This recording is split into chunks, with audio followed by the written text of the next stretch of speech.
Good morning, YouTube. What's happening? What's going on, guys? Today I wanted to show you what I'm working on. I'm going to be putting new front brake rotors and pads on my 530i. This is the E39 project car that I picked up in December for 900 bucks. So I will be installing these Akebono Euro brake pads. Now I've used these in the past, something similar. This is basically a ceramic pad versus like the organic or semi-metallic pad that BMW uses from the factory. And these are supposed to produce a lot less brake dust.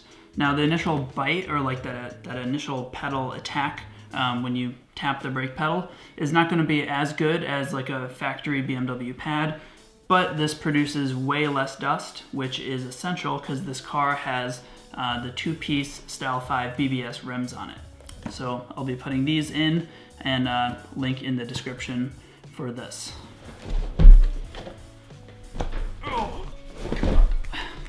I'll also be installing these ATE brake rotors. I got these on a really good price on eBay. I think I paid like $100 for all 4 rotors, front and back. So I'll also link that up below. And here's a look at what the slotted brake rotor looks like. Also, let me know in the comments below what you guys think of a slotted or a cross-drilled brake rotor. Curious to see what your thoughts are.